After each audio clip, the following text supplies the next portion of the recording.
अस्सलामुअलैकुम वरहमतुल्लाहि वबरकातु। Faiz e Chakkiwala girls high school में आप सौનું स्वागत है। विद्यार्थी मित्रों, आज આપણે આંકડાશાસ્ત્ર વિષયમાં ધોરણ 12માં સૂચકાંકના ઉપયોગો વિશે વાત કરીશું। સૂચકાંકના દાખલાઓ તો આપણે શીખી જ ગયા છે, પરંતુ એના ઉપયોગો વિશે આપણે વાત કરીએ તો તમને ખ્યાલ આવ્યો હશે કે સૂચકાંક પરથી આપણે ઘણી બધી માહિતી મેળવી લીધી છે। સૂચકાંક એ દેશની આર્થિક વિકાસની યોજનામાં ખૂબ જ મહત્ત્વનું સ્થાન ધરાવે છે। તો પહેલું જોઈએ કે વ્યાપારી પરિસ્થિતિના સૂચકાંક। વ્યાપારી પરિસ્થિતિના સૂચકાંક એ શું દર્શાવે છે કે આ સૂચકાંક દેશના ધંધા અને વેપારની આર્થિક અને વ્યાપારી પ્રવૃત્તિઓની સામાન્ય પરિસ્થિતિનો અભ્યાસ કરવા માટે ખૂબ ઉપયોગી છે। ધંધા અને વેપાર માટે તમે જે દાખલાઓ ગણો છો એના પરથી ખ્યાલ આવ્યો હશે કે ધંધા અને વેપારને લગતા છે। તો એના આધારે ધંધા અને વેપાર કરનાર વ્યક્તિ પોતાનો ધંધો ક્યાં ચાલી રહ્યો છે, એનો વિકાસ કેટલો થઈ રહ્યો છે, એનો એ ખ્યાલ મેળવી લે છે। જથ્થાબંધ ભાવનો સૂચકાંક। આ સૂચકાંક દેશની ભાવ સપાટીમાં થતા ફેરફારો આપે છે। ભાવ સપાટીમાં દેશની સામાન્ય ભાવ સપાટીમાં થતા ફેરફારો આપે છે। આ સૂચકાંક સરકાર, ઉત્પાદકો તથા વેપારીઓને નીતિ વિષયક નિર્ણયો જેવા કે અર્થતંત્રમાં વસ્તુઓની માંગ અને પુરવઠો આપણે શીખી ગયા છે। 11મા ધોરણમાં તમે ઇકોનોમિક્સમાં એ ચેપ્ટર શીખી ગયા છે, એટલે તમને થોડું ખ્યાલ હશે। તો એ આપણા વિષયો એકબીજા સાથે જોડાયેલા છે, એ બધામાં અનુબંધ હોય જ છે। હવે સૂચકાંકમાં આપણને વસ્તુઓની માંગ અને પુરવઠો એ અર્થતંત્રને અસર કરે છે। તો વ્યક્તિ દ્વારા માંગ થાય, વ્યક્તિઓ દ્વારા માંગ થાય, બરાબર છે, અને એ વસ્તુઓનું વેચાણ થાય, ખરીદી થાય, અને એના સામે કેટલો પુરવઠો બજારમાં છે, કેટલો જથ્થો વેપારીઓ પાસે છે એનો ખ્યાલ આવે છે। તો એના પરથી પણ ભાવ નક્કી થાય છે। એના તમે પરિબળો જોઈ ગયા છે। ભવિષ્યની કિંમતોનું અનુમાન કરવા માટે તમારી પાસે માંગ સામે કેટલો પુરવઠો છે, તો એ પુરવઠાના આધારે તમે ભવિષ્યમાં એની કિંમતનું અનુમાન કરી શકો છો, તથા ભવિષ્યની યોજનાના ઘડતર માટે ઉપયોગી છે। સૂચકાંક પરથી આપણને આ બધી માહિતી મળી રહે છે। આ સૂચકાંકની મદદથી ભાવ સપાટીમાં થતા ફેરફારોના અભ્યાસ દ્વારા ભારતીય રિઝર્વ બેંક ફુગાવાને નિયંત્રણમાં રાખવા માટે પગલાં લે છે। ફુગાવો વધી ન જાય તે માટે રિઝર્વ બેંક તત્પર જ રહે છે। એટલા માટે સૂચકાંક આપણી પાસે ફુગાવાને નિયંત્રણમાં રાખવા માટે પણ ખૂબ ઉપયોગી બને છે। એના દાખલા આગળ જતાં આવશે, અને અહીંયા જે સૂત્ર આપવામાં આવ્યું છે એ સૂત્રોનો આપણે ઉપયોગ કરીને ફુગાવાના દાખલા ગણીશું। તો ફુગાવાનો દર બરાબર ચાલુ વર્ષનો જથ્થાબંધ ભાવનો સૂચકાંક માઇનસ અગાઉના વર્ષનો જથ્થાબંધ ભાવનો સૂચકાંક છેદમાં અગાઉના વર્ષનો જથ્થાબંધ ભાવનો સૂચકાંક ગુણ્યા 100। આ સૂત્ર પણ તમારે યાદ રાખવાનું જ છે, પરંતુ હમણાં આપણે ઉપયોગો સમજીએ છીએ એટલે ઉપયોગ પૂરતું સીમિત છે। જ્યારે એના દાખલા આવશે ત્યારે હું એ સૂત્રો લખાવીશ, ત્યારે તમારે નોટ ડાઉન કરવાનું રહેશે। આગળ વધીએ। ત્રીજું, જીવન નિર્વાહ ખર્ચનો સૂચકાંક। જીવન નિર્વાહ એટલે આપણા જીવન પર આધારિત છે, આપણે કઈ વસ્તુઓ વાપરીએ છીએ, કેટલો ખર્ચ કરીએ છીએ, આપણી આવક કેટલી છે, એ હિસાબે જીવન નિર્વાહ ખર્ચનો સૂચકાંક, આપણે વપરાશમાં કઈ કઈ વસ્તુઓ લઈએ છીએ એનો સૂચકાંક। આ સૂચકાંક જુદા જુદા સ્તરના લોકોના જીવન નિર્વાહ ખર્ચમાં થતા ફેરફારોનો અભ્યાસ કરવા ઉપયોગી છે। દરેક વર્ગ, આપણી પાસે ઉચ્ચ, મધ્યમ અને નિમ્ન સ્તરના આપણે શીખી ગયા છે। તો એ સ્તરના વ્યક્તિઓ કેવી રીતે વસ્તુઓ, કઈ કઈ વસ્તુઓ વાપરે છે, કયા ભાવની વાપરે છે, એનો પણ આપણને ખ્યાલ આવે છે સૂચકાંક પરથી। આ સૂચકાંક નાણાંની ખરીદ શક્તિ નક્કી કરવા, નાણાંની ખરીદ શક્તિ, વસ્તુઓ, નાણાંની ખરીદ શક્તિના પણ તમારા દાખલા હશે કે કેટલી આવકની સામે કેટલો ખર્ચ તમે કરી શકો છો। કર્મચારીઓના પગાર, મોંઘવારી ભથ્થા, બોનસ, વાસ્તવિક વેતનની ગણતરી કરવા માટે સરકારની કર નીતિ નક્કી કરવા માટે તે જેમ જેમ તમે જુઓ છો કે જેમ જેમ લોકોની ખરીદ શક્તિ વધે છે તો આપણને ખ્યાલ આવે છે કે લોકોની આવક વધી હશે તો જ ખરીદ શક્તિ વધી હશે, એટલે સરકાર પણ કરવેરામાં વધારો કરે છે. એટલે એકબીજા પર એક બાબત આધારિત છે, એ રીતે કર પણ નક્કી થાય છે સૂચકાંકને આધારે. ચોથું આવે છે માનવ વિકાસનો સૂચકાંક.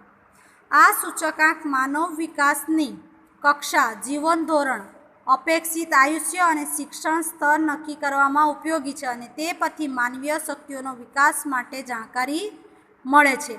માનવ વિકાસ કેવી રીતે કરવો? જો સૂચકાંક ઓછો હોય તો આપણે માનવ વિકાસ કેવી રીતે કરવો, એમનો જીવન ધોરણ કેવી રીતે સુધારવું, એ પણ ખૂબ અપેક્ષિત આયુષ્ય એટલે કે મેડિકલ સર્વિસ એ પણ જરૂરી છે.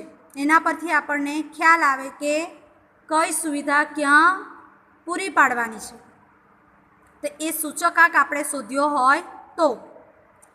હવે આવે છે રાષ્ટ્રીય આવકનો સૂચકાંક. રાષ્ટ્રીય આવક વિશે પણ તમે માહિતી મેળવી જ ગયા છો ડિટેલમાં. તમે ધોરણ 11માં ઇકોનોમિક્સમાં રાષ્ટ્રીય આવકનો ખ્યાલ મેળવી જ ગયા છો. તો આ સૂચકાંક દેશની આર્થિક પરિસ્થિતિનું મૂલ્યાંકન કરવામાં તેમજ સરકારને પંચવર્ષીય યોજનાઓના લક્ષ્યાંકો નક્કી કરવા માટે ઉપયોગી થાય છે. દેશની રાષ્ટ્રીય આવકમાં થતા ફેરફારોનો અભ્યાસ કરી દેશની રાષ્ટ્રીય આવક, ઉત્પાદન અને માથાદીઠ આવક વગેરે વધારવા માટેના સૂચનો પણ આ સૂચકાંકની મદદથી કરી શકાય છે.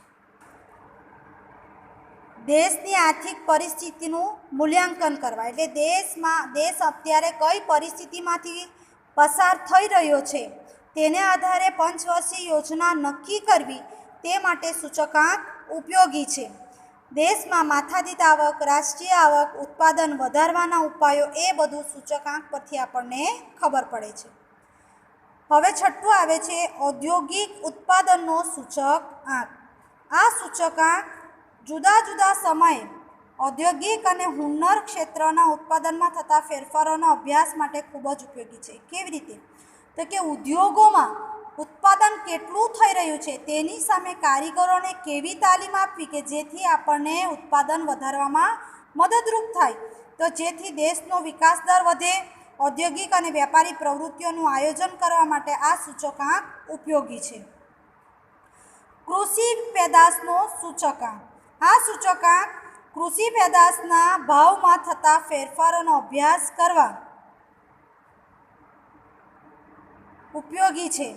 તો જુઓ, કૃષિ પેદાશનો સૂચકાંક એટલે કે કૃષિ પેદાશ કઈ કઈ હશે? તમને ખ્યાલ હશે કે જે કૃષિ પર આધારિત છે તે અનાજ, ખોરાકની વસ્તુઓ, એમાં પણ આપણને એ મદદરૂપ થાય છે કે એમનો ભાવ વધતો હોય તો એ વસ્તુઓનું ઉત્પાદન વધારવું જોઈએ જેથી કરીને અર્થતંત્ર મજબૂત બને. જો નિકાસ વધુ હોય, કૃષિ પેદાશની નિકાસ વધુ હોય તો એનું ઉત્પાદન વધારવું જોઈએ જેથી કરીને દેશમાં વિદેશી હુંડિયામણ વધે. આ સૂચકાંકના ઉપયોગથી સરકાર કૃષિ નીતિઓનું આયોજન કરે છે તેમજ ખેડૂતોને તેમના ઉત્પાદનના યોગ્ય ટેકારૂપ ભાવ મળી રહે તેવી નીતિ ઘડતરમાં આ સૂચકાંક મદદરૂપ થાય છે. તમે ઘણીવાર સાંભળ્યું હશે, તમે ઇકોનોમિક્સ ભણી ગયા એની અંદર જોયું હશે કે ખેડૂતોને કેટલો અન્યાય થાય છે. એ જે અનાજ પકવે છે એને એમનો ભાવ મળતો નથી. ઘણા વ્યક્તિઓ એમની પાસે સસ્તા ભાવે લઈને વધુ ભાવે વેચે છે. તો સરકાર સૂચકાંકની મદદથી એમને યોગ્ય ભાવ મળી રહે એવી નીતિ ઘડે છે. આઠમા નંબર પર આયાત નિકાસનો સૂચકાંક. એ તો તમને ખબર જ છે, આયાત અને નિકાસથી તમે પરિચિત જ છો. દેશની અંદર કોઈ વસ્તુ ખરીદીને લાવો તો તે આયાત, દેશ બહાર કોઈ વસ્તુ વેચો તો તમે નિકાસ કરી કહેવાય. આ સૂચકાંક આયાત નિકાસ નીતિ, હુંડિયામણના દર, વિદેશી હુંડિયામણની જરૂરિયાત અને માલ પર જકાતના દર નક્કી કરવામાં તથા જરૂરી સૂચનો કરવા માટે ઉપયોગી છે. જો આયાતો વધુ હોય તો અહીં ભરાતી જકાતો ઓછી કરવામાં આવે જેથી કરીને વેપારીઓને વધુ લાભ મળે, અને જો નિકાસો વધુ હોય તો વેપારીઓને વધુને વધુ પ્રોત્સાહન આપીને એમની જકાત ઓછી કરવામાં આવે કે જેથી દેશમાં વિદેશી હુંડિયામણ વધે અને દેશ સદ્ધર બની શકે. ધંધા રોજગારનો સૂચકાંક. 9મા નંબર પર છે ધંધા રોજગારનો સૂચકાંક દેશમાં પ્રવર્તતી રોજગારી બેરોજગારી વિશેનો ખ્યાલ આવે છે અને તે પરથી બેરોજગારીના પ્રશ્નો જાણી માનવ શક્તિનું આયોજન કરી શકાય છે.